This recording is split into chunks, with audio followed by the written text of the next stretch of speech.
Hello বন্ধুরা, আশা করি সবাই ভালো আছো। তো আজকে একটা মজার বিষয় তোমাদের সঙ্গে শেয়ার করব।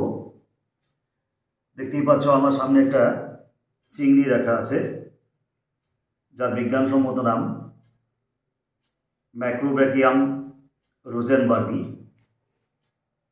তো চিংড়িটা নেওয়ার উদ্দেশ্যটা কি আমার? চিংড়ি কি মাছ? এ নিয়ে অনেকের মনে একটা কৌতূহলী ইচ্ছা জাগে। তো আজকে সেই বিষয়টাই নিয়ে তোমাদের সঙ্গে একটু শেয়ার করব। এই যে চিংড়িটা, চিংড়ি মাছ নয়। প্রাণীবিজ্ঞানীদের মতে চিংড়িকে আর্থ্রোপোডা বা সন্ধিপদ পর্বের প্রাণী বলা হয়।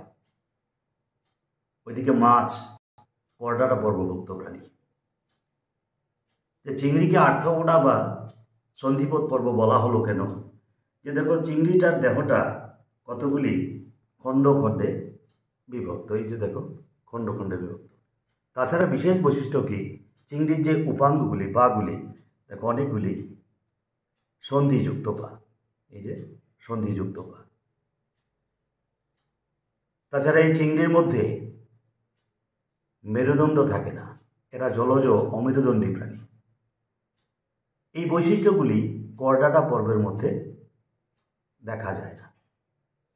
অর্থাৎ মাছের ক্ষেত্রে এই চিংড়ির যে বৈশিষ্ট্যগুলি আছে, এগুলি মাছের ক্ষেত্রে দেখা যায় না। তো সেই দিক থেকে বিচার করলে চিংড়ির যে বৈশিষ্ট্যগুলি, সব বৈশিষ্ট্যগুলি কার সঙ্গে মিলে? সন্ধিপদ বা আর্থ্রোপোডা পর্বের প্রাণীর সঙ্গে মিলে। এই কারণে চিংড়িকে আমরা মাছ বলবো না। চিংড়ি কি? সন্ধিপদ বা আর্থ্রোপোডা পর্বভুক্ত প্রাণী। ছাত্রছাত্রীদের উদ্দেশ্যেও বলবো, তোমাদের কৌতূহলী একটা ইচ্ছা সবসময় জাগবে।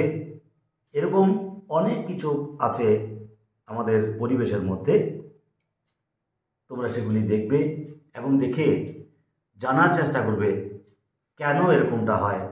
কারণ বিজ্ঞান বিশেষভাবে কোনো একটা বিষয়কে জানার জন্যই উৎসাহ যোগাবে।